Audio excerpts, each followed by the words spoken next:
Hi, in this video we're going to talk about the wireless radar early warning system, an alternative to some of the more expensive ones out there that you may have seen. I've just not seen this advertised anywhere on a YouTube talking about this product, so I hope you enjoy it. I'm not a professional narrator or anything like that, so there's going to be as raw as we can get it, and I'll try my best for it, but please don't judge too harshly on this one, and hope you enjoy the video. Thank you. Now, just before I go into talking about this particular one here, I want to cover three other alternatives in regards to what's out there on the market. Now, yes, there's a lot more than that, but I just wanted to cover a few that, well, one is a lot more expensive than this one. No, I don't want to do that either. Pretty much that is set just for audible, I believe. So what we'll do is we'll just move in front of the sensor, and as you can see, it starts triggering. And what we can also do is we can change it the mode again, and we can have it so it vibrates. Okay. So once you're in view, it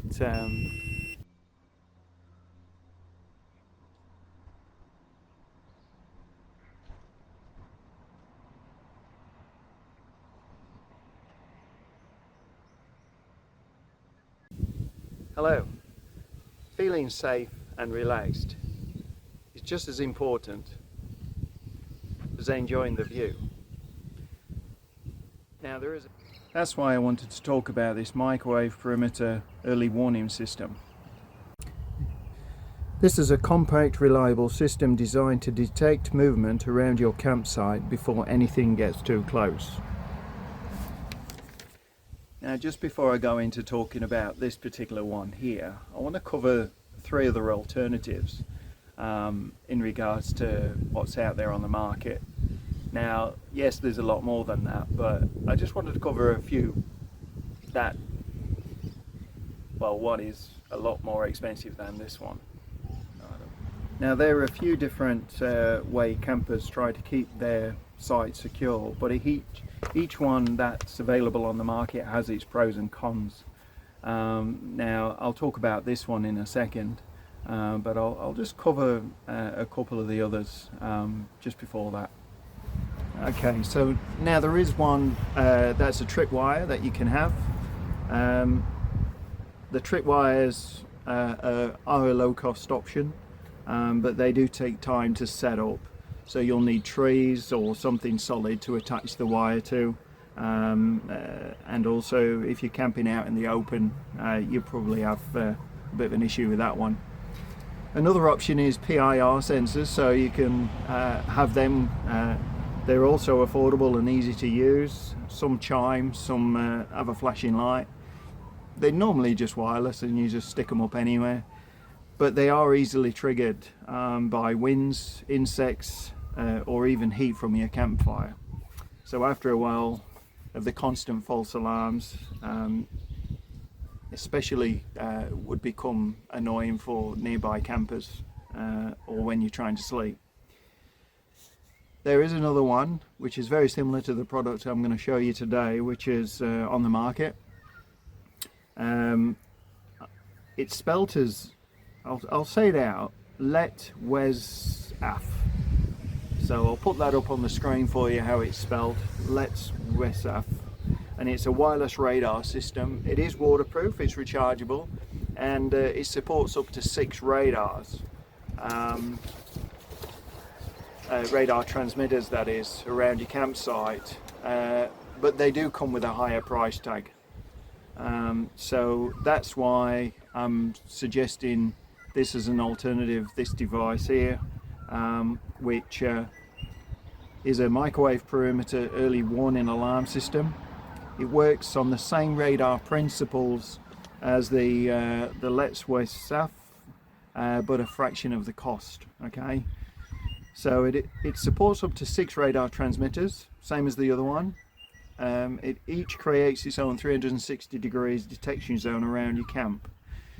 Now, I found that this radar system, and it may be or may not be the same as that other one, that LETWESAF one. I'm probably saying it wrong, but yeah, you just go with it. It's going to be important to make sure that wherever you set these sensors up, wherever you're camping or you're sleeping, you want to make sure that you're well clear of that, otherwise you're going to be triggering them. Okay, so this is the microwave perimeter alarm early warning system. Sorry about the flies, here we're in Australia. This is the radar transmitter. Now you can have up to 6 of those. And then we've got a receiver here. Now you can have additional receivers as well. But the receiver has an option of audible, vibrate, or both, vibrate and audible. The other settings are on this radar transmitter, and each one can be set differently on the back of them. They've got a setting. What you can do is you can, you've got a mode here and a power button. So once you turn it on, you press the mode button and you can change the mode settings 1, 2 or 3, and that'll give you sensitivity. So if it's setting off by accident, too sensitive, then change the setting for that. I found that 3 setting is the best setting to have it on. So it's not as sensitive, but it still picks up human bodies within that proximity. At the back of your receiver, again, you've got a mode button and you've got a power button, and the mode button alternates between the audible, vibrate, or audible and vibrate. Okay, and both of them have a USB-C charging port, so it comes with the cables and you just pop them on charge, but the standby time is really good on these as well. So that's what we're doing with those, and then I'll give you an example as well, demonstration of it. Now here's something to keep in mind. Because all transmitter radars are sensitive in all directions, or most part in one direction on some systems, they still can pick up behind them as well. So it's very important to keep them at least 1 meter or 2 away from where you're going to be sitting, and adjust the settings accordingly. So if you put on one inside your Technicaravan, oh yeah. So one downside I've found with these radars, if you wanted to put them inside your caravan or your tent, it'll trigger constantly. So for best results, make sure that you position them just outside your campsite perimeter to get the best effects. Okay, so to give you an example, this is the transmitter here, and what I'll do is I'll switch it on. You press the power button in, and then you've got a mode light flashing. Okay, so on there you press the mode button if you want to change the settings to 1, 2 and 3. 3 would be a difference between the sensitivities, so I'll put that out on the instructions to what they are. Once it's set up, it just seems to flash, but that's because I'm holding it, because I'm moving, because it's within proximity. But if we pop it down on the table here, alright, and I'll just pop it down there, and I've got in here, this is the transmitter, as you can see. Alright, so what we'll do is we'll turn this on, and hopefully, I'll just pop it on now, press it on.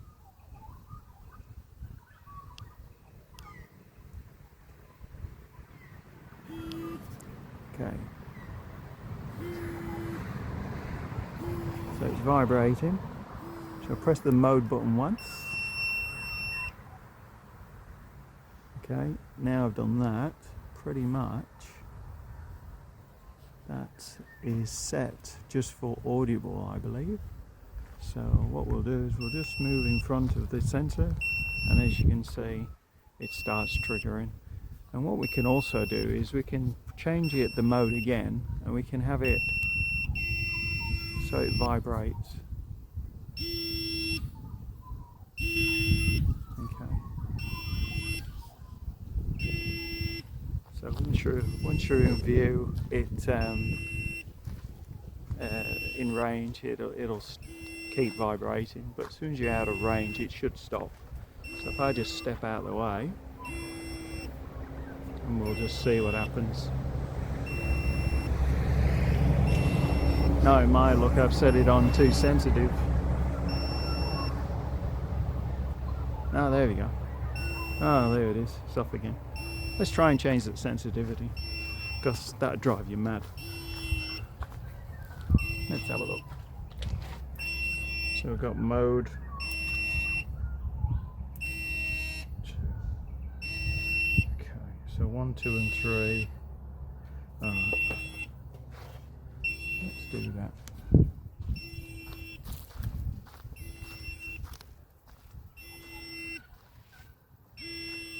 Now, hopefully it'll stop. I've put it on 3, so I'm not sure. I have to look at the instructions, but I think, well, there's 1, 2 and 3, so one's sensitive, 3 is either not as sensitive or it's too sensitive, but now it's stopped, and it's not vibrating and buzzing. Basically, I would say that's the least sensitive of them all, is probably what you want to do. So what we'll do is it's on the table just there, so we'll go close to it and then we'll see how this responds. Well, we know what's going to happen.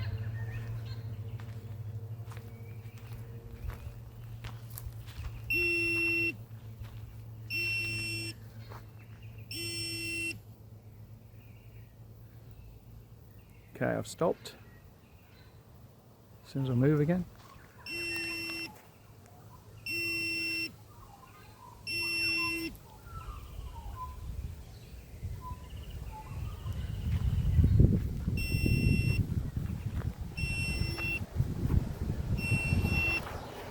Right.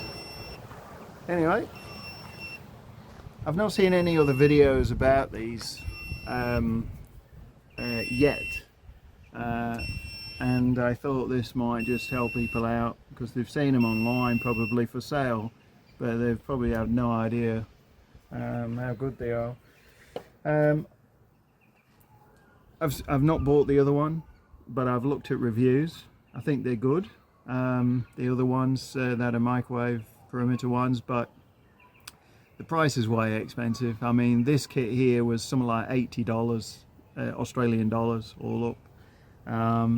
And it was only about, I think, $40 odd per sensor extra as well, Australian dollars that is, and I believe 3 times as much for the extra sensors radar. How many would you need? I mean, if you're doing 360 degrees view of your campsite, then do you need 6? I don't know. I mean, you might get away with just 2, but that's just down to the individual and what they want to detect, because the radius, I think, it's funny because on the pictures and stuff they talk about 120 degrees, so they're saying that 120 degrees from like that front facing outwards, but like I've said before, if you're behind them, it sets it off anyway. So I think there's a little bit of residual at the back of them, and that's why it's good to make sure you give a good 1 or 2 meters clear, you know, away from the devices, if you can be nearby. Hopefully that's it. I'm not experienced in this video filming, but I've not seen any other videos out there, and I thought it would be good to put something out there.